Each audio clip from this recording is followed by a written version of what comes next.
Hello नमस्कार, web future में आप सभी का स्वागत है। आज का टॉपिक है कि पैतृक संपत्ति की चर्चा। अनुच्छेद 31 में पैतृक संपत्ति की चर्चा हम लोग पढ़े थे। अनुच्छेद 19 में के 6 में अर्जित संपत्ति की चर्चा की पढ़े थे, अनुच्छेद 19 के 6 में। अब यहाँ हम लोग अनुच्छेद 31 में पढ़ रहे हैं कि पैतृक संपत्ति की चर्चा।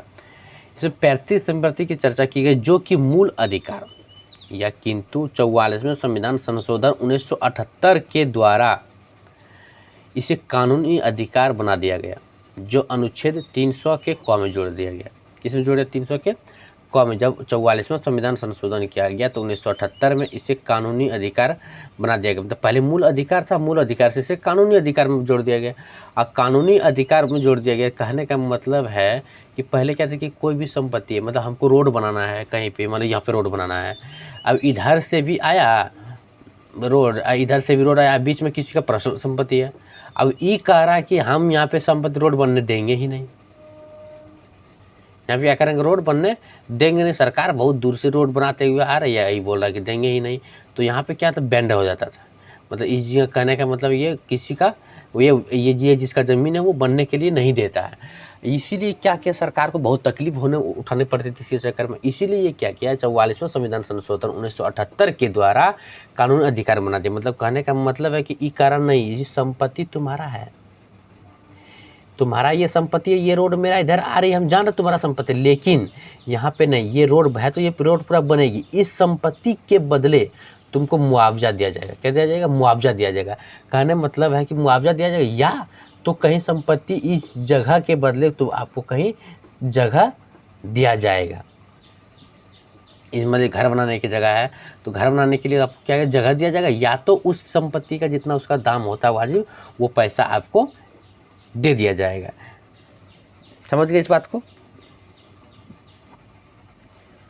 रिमार्क में पढ़िएगा कि अनुच्छेद 19 के 6 में हम लोग अर्जित संपत्ति की चर्चा पढ़े थे, जबकि 31 में पैतृक संपत्ति की चर्चा पढ़े। क्या पढ़ रहे हैं हम लोग? पैतृक संपत्ति के 19 के 6 में क्या पढ़ते? अर्जित संपत्ति चर्चा।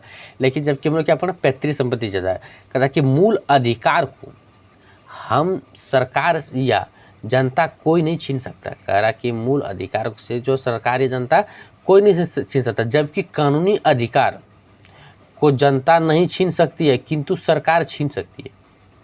इसके लिए सरकार ने भूमि अधिग्रहण विधेयक लाया। क्या लाया? भूमि अधिग्रहण विधेयक लाया। कहने का मतलब है कि जब कानूनी अधिकार को जनता नहीं छीन सकती है लेकिन सरकार छीन सकती है। लेकिन पैतृक शब्द क्या कहा कि पैतृक संपत्ति की चर्चा की गई थी 31 में। समझिए मेरी बात को। कहा कि मूल अधिकार जिसमें था उसमें सरकार या जनता कोई नहीं छीन सकता था। सरकार या जनता क्या कर रहा था?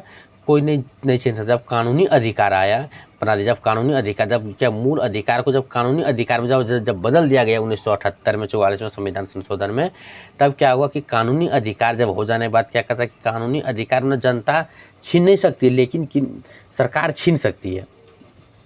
इसके लिए सरकार ने क्या किया? भूमि अधिग्रहण विधेयक लाया। मेरी बात को आप अच्छी तरह समझ पाए होंगे। और आज का टॉपिक यहीं पे समाप्त करते हैं। आप लोग वीडियो को लाइक, चैनल को सब्सक्राइब जरूर कीजिएगा ताकि अच्छा से अच्छा वीडियो कंटेंट आप तक पहुंचा सके वीडियो के माध्यम से। Thank you so much.